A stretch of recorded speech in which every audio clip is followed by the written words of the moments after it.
بسم اللہ الرحمن الرحیم الحمدللہ المنزہ من امکان الکذب والصلاة والسلام علی رسولہ المنزہ من امکان المثل۔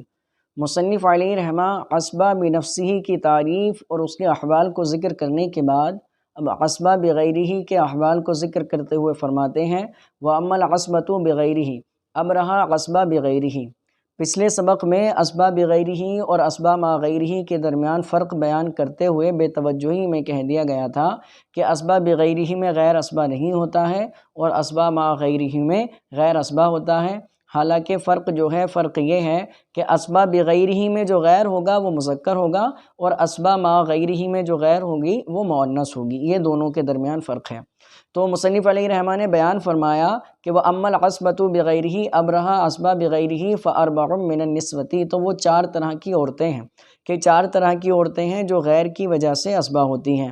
آگے فرماتے ہیں وہن اللاتی فرضہن النصف والثلثان، کہ وہ عورتیں ہیں جن کا فرضی حصہ نصف اور ثلثان ہے، نصف اور ثلثان ہیں۔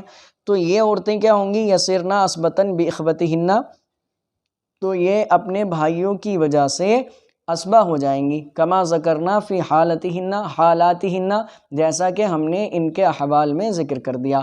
تو یہ چار طرح کی عورتیں کون کون سی عورتیں ہیں جو اپنے بھائیوں کی وجہ سے عصبہ ہو جاتی ہیں؟ سب سے پہلے بیٹی، اگر بیٹی اکیلی ہے تو اس کو کل مال کا آدھا حصہ ملے گا، اگر دو یا دو سے زیادہ ہیں تو کل مال کا 2/3 ملے گا، لیکن ساتھ میں اگر کوئی بیٹا بھی ہے تو یہ بیٹا اپنی بہنوں کو یعنی میت کی بیٹیوں کو کیا کر دے گا؟ عصبہ بنا دے گا۔ ایک تو یہ ہو گئی، چار طرح کی عورتیں بیان کی۔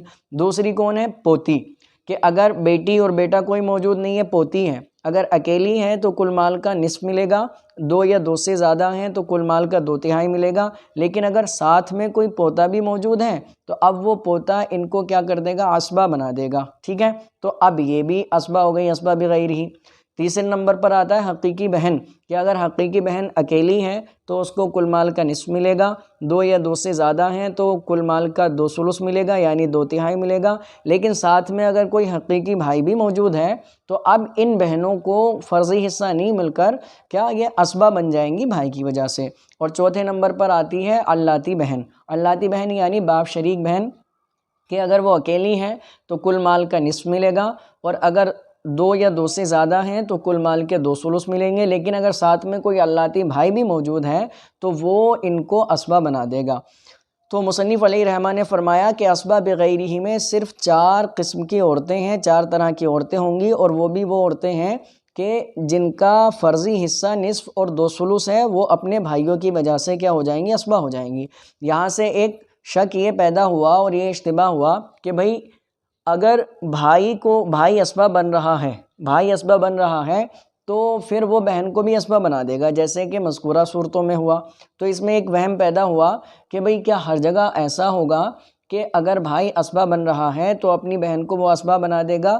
تو اس اشکال کو دور کرتے ہوئے، اس شک کو، وہم کو دور کرتے ہوئے مصنف علیہ رحمہ فرماتے ہیں وَمَن لَا فَرْضَ لَهَا مِنَ الْإِنَاثِ وَأَخُوهَا عَصْبَةٌ لَا تَصِيرُ عَصْبَةً بِأَخِيهَا۔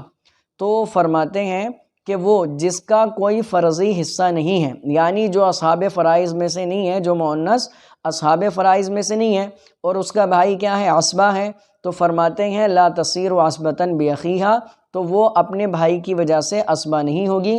کالعمی والعمتی، جیسا کہ چچا اور پھپھو، کہ چچا عصبہ ہوتا ہے اور اگر کوئی بھی موجود نہیں ہے، چچا اور پھوپھی موجود ہیں، تو اس صورت میں کیا ہوگا؟ اب چچا، کیونکہ پھپھو چچا کی بہن ہے، اور بھائی جو ہے جب عصبہ ہوتا ہے تو بعض صورتوں میں وہ اپنی بہن کو بھی عصبہ بنا دیتا ہے۔ تو یہاں یہ وہم پیدا ہوا کہ چچا عصبہ بن رہا ہے تو وہ اپنی بہن یعنی پھپھو کو کیا کرے گا؟ عصبہ بنا دے گا۔